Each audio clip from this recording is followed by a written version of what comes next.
I was just finishing my 8th year in the Marine Corps. I am Captain Tim Jones, years old, married to a beautiful year-old strawberry blonde. I met her years ago while on leave in my hometown. It was love at first sight for both of us, but we waited until months ago to get married. I wanted to get out of the Marine Corps first, but I gave in to her urging and begging and married her with months left in the Corps. I gave up a promising but dangerous career in the Corps for love. Looking back, it was a mistake. Everything went well. I was cruising towards my departure date when this blip in my plans came up. I was teaching a course at the infantry school when they decided to send me to Africa for months to train another nation's Marines. In years, they would become our enemy, and America's sons would be fighting against the same people I taught politicians. I hate them. I kissed her goodbye and said I would be back before Christmas. It was September, and true to my word, I was back the first week of December. I took leave over Christmas and New Year. We went home and found a condo close to where I hoped to be working. Everything was fine. My life was perfect. I had a good wife. I was promised a job in a profession I had studied for in college. Yep, I was going to live the dream. Then there was another blip. I had checked out of the Marines the day before and was at the house we had rented. I was watching as the movers packed and loaded our things into the moving van. In the bedroom, I watched as the movers tore apart the bed. Nan, short for Nancy, my wife, was in the kitchen watching some men pack things there. After they hauled the bed out to the truck, the guys came back to get the bedside tables.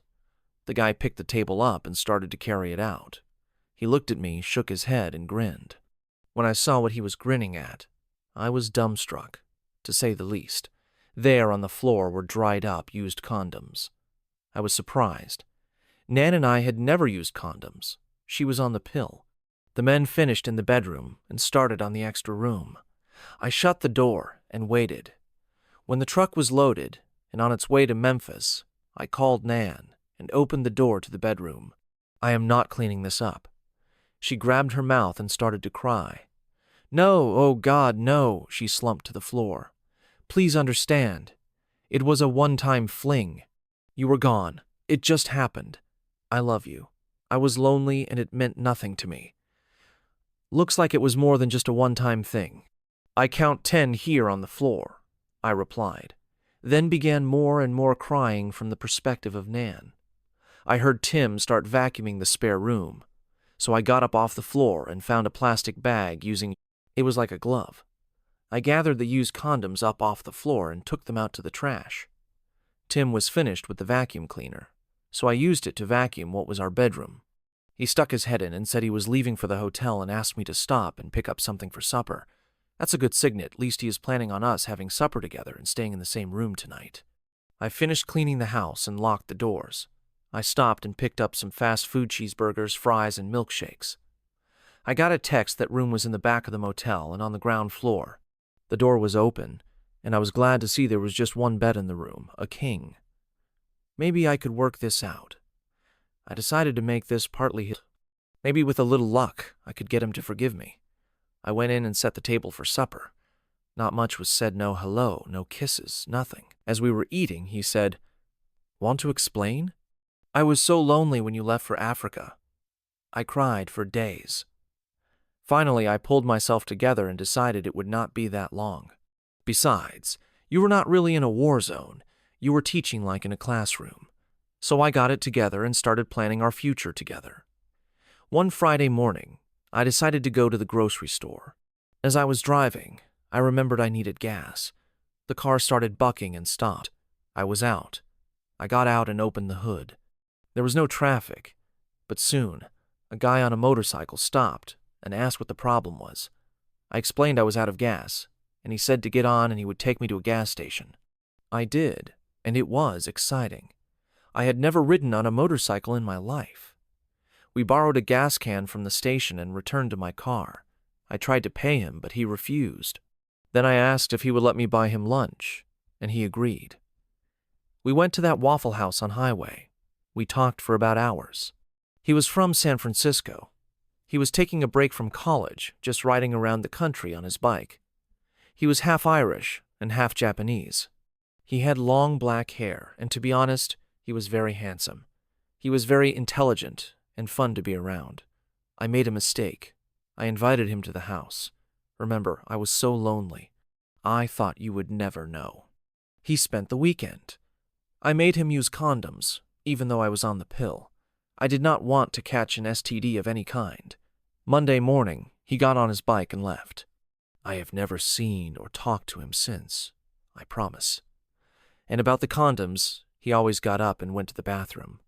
I thought he flushed them. Why he dropped them behind that table, I will never know. Also, one more thing. That table was in the corner, up against the wall and the bed, so I never moved it when I vacuumed. Please don't let this affect us. I love you. I was just lonely, and you were so far away. I missed you so much. I started crying. That worked. Tim got up and took me in his arms. We showered together and then lay on the bed. He made love to me 3 times that night. Then again in the morning before we left on that hour drive to Memphis and the rest of our lives. He still loves me. Back to the perspective of Tim. Yes, I still love her, but trust? Never again. She fooled me completely for 3 months, and how much of that story is the truth and how much is left out? I decided that part of this is my fault. One of the reasons I did not want to marry until I was out of the Corps was that the life of a Marine's wife is lonely. A Marine is deployed a lot. There are unaccompanied tours of duty, like to Okinawa with the 3rd Marine Division, which is really hard on a marriage. So, me leaving her for 3 months had been the cause. Okay, I'll buy that once, but from now on, I will watch her like a hawk. I believe that means very closely. Let's skip ahead years in this story. Everything is going great for us. I have made a small fortune in the commodity business due to some clever business decisions. We are looking for a place outside of town on a few acres where we can start a family. No more problems with Nan. We are always together, and she is very happy. When I have to travel to Chicago, she goes with me. I still do not trust her alone. The fact is, I do not trust her at all. Sorry, but once burned, twice shy. Once a cheater, always a cheater. Fool me once, shame on you. Fool me twice, shame on me, and any other of those little sayings that keep me alert. Nan calls and says she has found the perfect place for use, an old antebellum house with 6 bedrooms on 120 acres. The house is in need of some heavy repairs and restoration, but it is perfect, she says. I go look, and I agree. It looks like the house in Gone with the Wind. With about $500,000, we can restore it to its original beauty. So that's what we decided to do. We bought the place and looked around and found a contractor who had experience in restoring old houses. He had great references, so we hired him. He moved to town and got an apartment about 30 minutes from the job site and started work. Nan said she needed an office at the site to oversee the work and handle all the subcontractors. She wanted to make sure everyone was paid and there were no problems. She bought a small trailer and had it moved to the property. She set it up about yards from the main house and put in a well and septic system.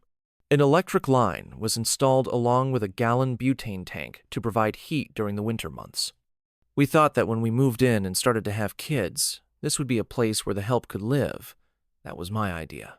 Anyway, after the trailer was set up and before any work started on the house, I took Nan to lunch and then out to a movie. While we were on our date, I had a technician from the spy shop here in town install hidden cameras in the trailer.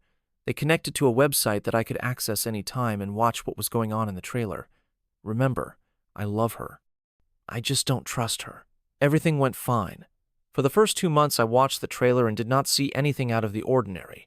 Then one Wednesday afternoon, just after lunch, I logged on to see Nan and this contractor, Sam, looking over plans laid out on a table in the living room of the trailer. His hand went to her butt and squeezed. When are you going to let me have some of that sweet part of yours again? Again, what the heck? Well, if you promise not to leave a mark right now, she grabs him and kisses him on the mouth. When they break apart, he laughs and shouts, I promise. Then he picks her up and carries her into one of the bedrooms. They are never used, but the beds have sheets on them. Now I know why. What the hell? This is not the first time. Where has she been sneaking off to? And when, I guess it really doesn't matter, This is going to end soon. When they are finished, she takes the condom off. She remembers what happened the last time. She left that task to a man. She comes back into the bedroom and starts to get dressed. He helps her bra, then says, "My guy is ready. You just say, when I've told you I want to wait until this house is finished, you will be back in Boston. And I will be buying furniture for our dream house."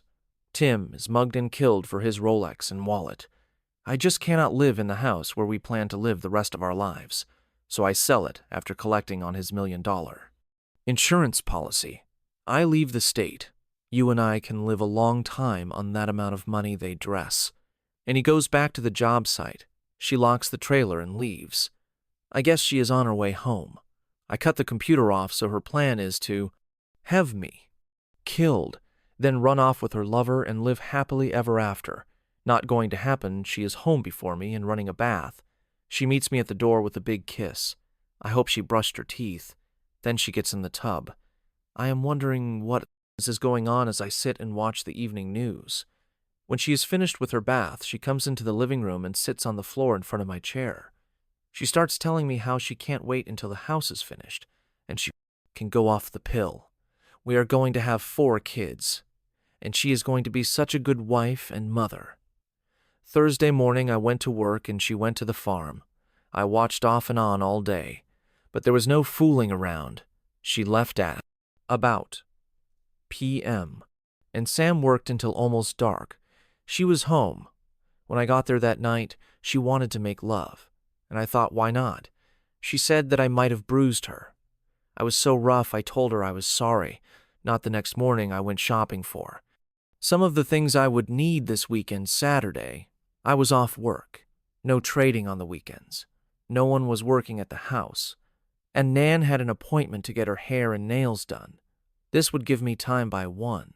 In the afternoon, I was back at the con watching a ball game. When Nan walked in, she looked beautiful.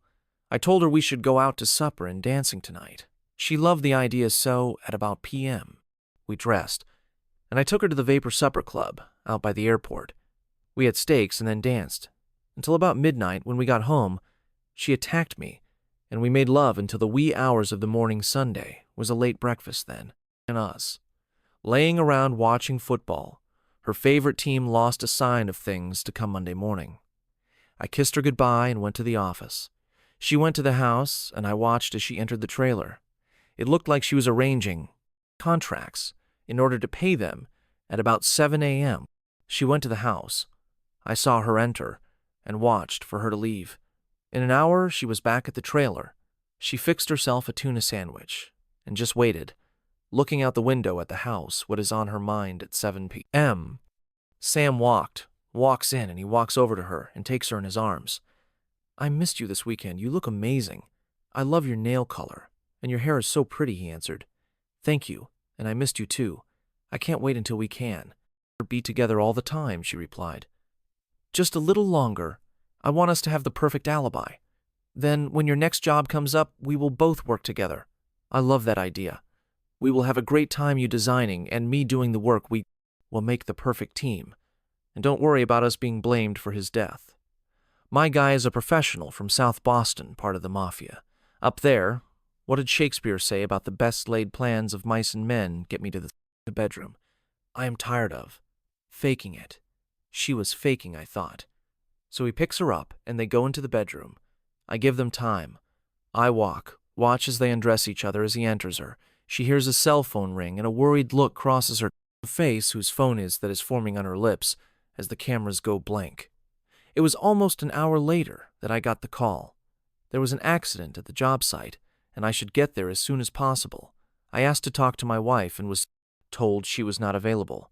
That's the damn truth I arrived about. 30 minutes later, I am met by the volunteer fire chief. He introduces himself and starts to tell me what he thinks happened. I ask about my wife. He says for me to walk with him to the ambulance. She is not there. An attendant tells me to sit down. Then I am told she is dead. I try to cry, but I can't. The tears just won't come.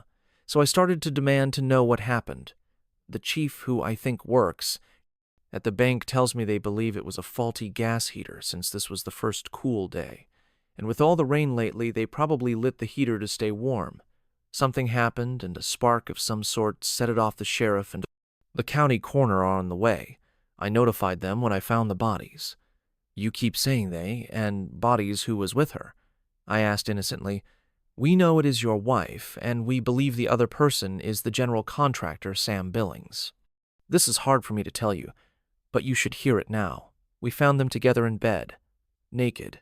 They were engaged in making love. He is on top, and they are still making out. There is no easy way to say this. They are melted together. He is still having your wife. The coroner's going to have his hands full trying to separate them. I put my face in my hands to keep him from seeing me laugh. That lying, unfaithful wife. I scream at the top of my lungs. I can't believe she would do this to me. This is our dream, and she is cheating with the contractor, that betrayer, that unfaithful woman about that time. The sheriff and a black hearse drive up.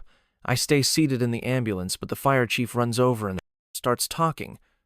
I heard him tell them that I was pretty upset until I found out what was going on in the trailer. Now I am just mad they ask what he is talking about, and he explains how they found the bodies. The sheriff is trying hard not to laugh. The coroner, who is an older man and a doctor at a small clinic in town, asks to see the bodies. The sheriff and a young deputy follow the fire chief and the coroner into the burnt-out trailer.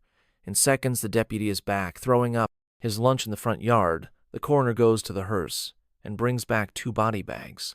He passes me and shakes his head. I'll do my best to separate them, but it may be easier to take them back to my office. They are really stuck. Together, I'll contact you sometime tomorrow about claiming her body. You can throw that unfaithful wife in the dump. For all I care, do not call me. He walked back into the trailer.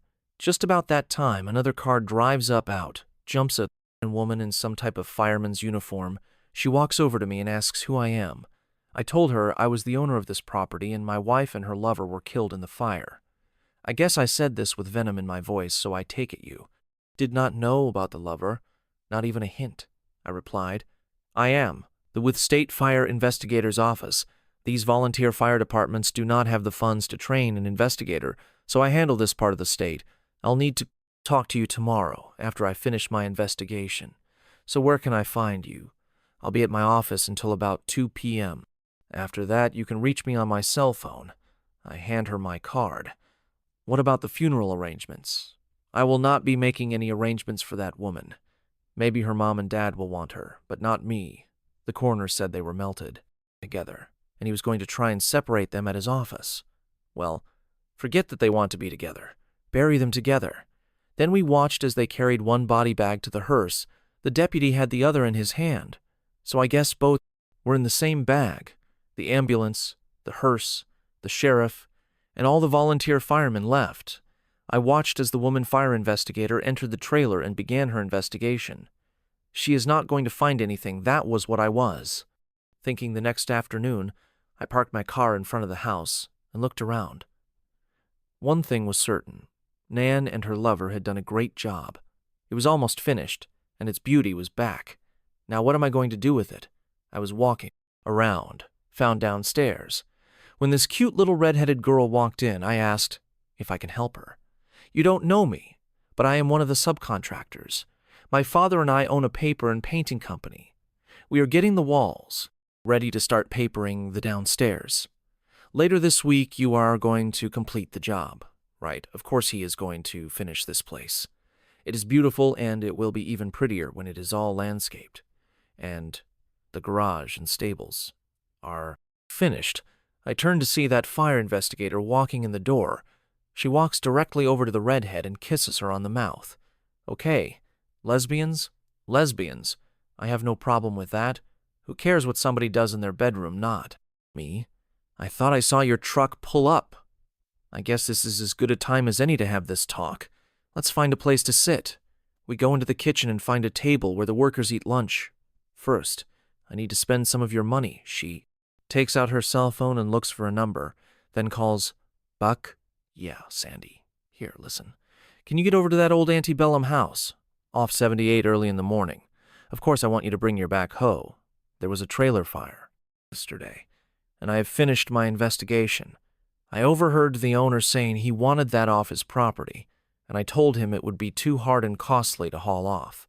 He decided to dig a big hole and just bury it. I told him I knew just the guy for the job. I want you to dig a big hole off to the right. Remember the right. The septic system is on the left, then push everything in the hole and cover it up like it was never there. Sure, 7 a.m. is fine. Just see Lori, and she will handle getting you paid. Thanks. Remember the right side.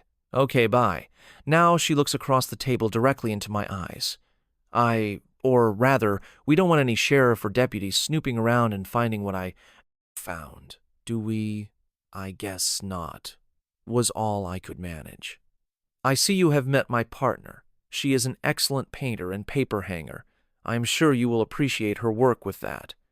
The redhead reaches across the table and squeezes my hand. What the hell is going on, Captain Tim Jones? Years in the Marine Corps EOD unit commander. Hell, you taught at the EOD school in Yum, Arizona. Then you trained those Nigerians in Africa. I know you were even a special consultant to the CIA teaching classes on bomb making. And you gave it up for that woman? Bad mistake on your part, but good for us.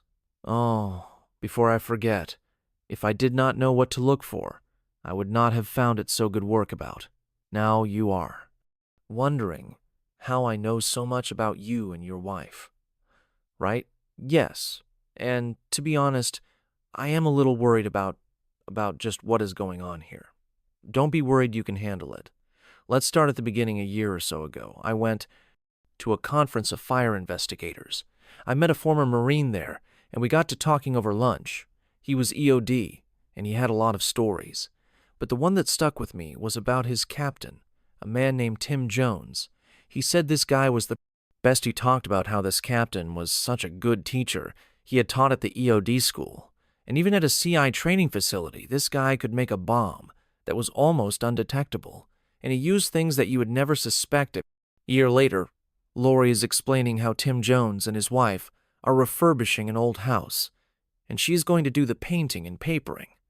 I wondered if it could be the same guy who was in the Marine Corps.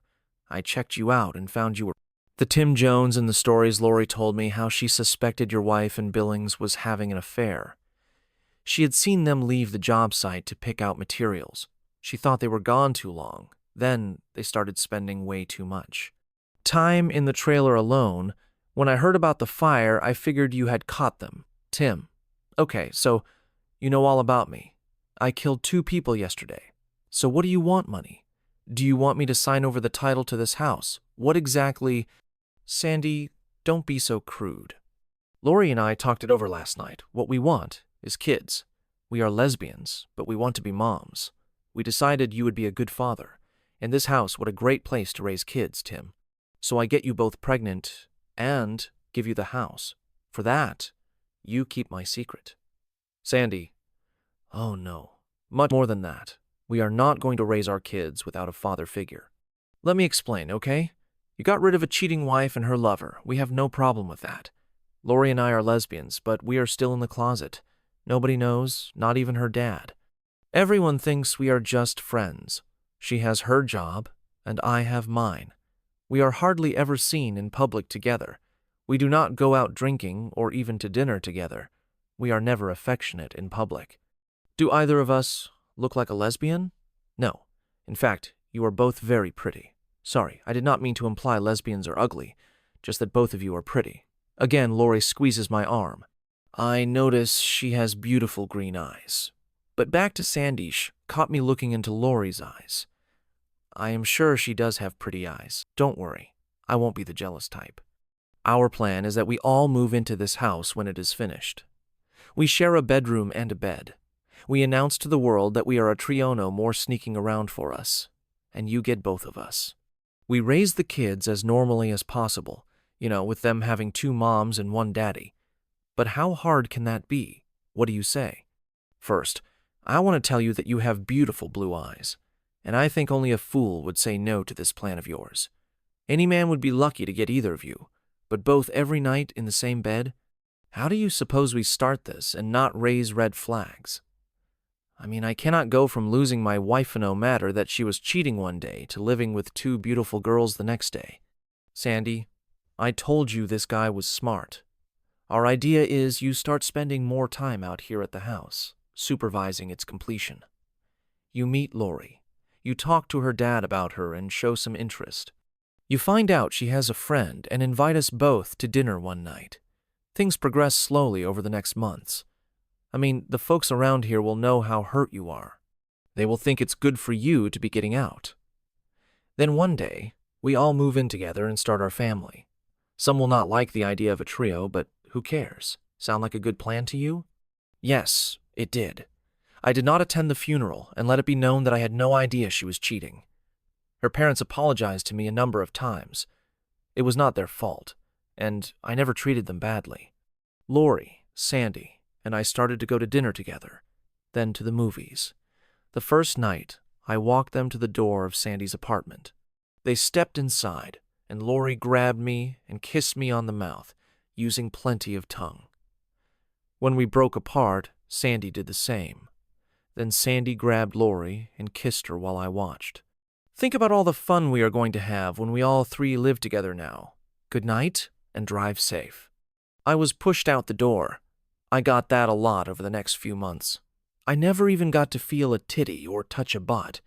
It was always, wait until we move in. So I waited. When the house was ready to move into, they helped pick out the furniture. A month after I moved in, Sandy gave up the lease on her apartment, and Lori told her dad she was moving in with me. It was a Friday, and we had been unpacking their boxes all afternoon. It was now summertime, so we were all a little sweaty and tired. Sandy suggested a shower, and I started to walk out of the bedroom to give them some privacy. Where do you think you are going? Get undressed and get in. That shower is big enough for all of us. That was the first time I saw either of them naked, and what a sight it was. We played in the shower for over 30 minutes, soaping and rinsing over and over. We have a tankless hot water heater that was going to pay for itself in 6 months. We plan on living the rest of our lives together, always trusting that our secrets are safe. And that's the end of today's story. If you enjoyed it, please give this video a thumbs up and drop a comment below. Your support helps the algorithm push my content further. If you are new to the channel, don't forget to hit that subscribe button. It really helps me keep creating more stories for you. Thanks for watching, and I'll see you in the next one.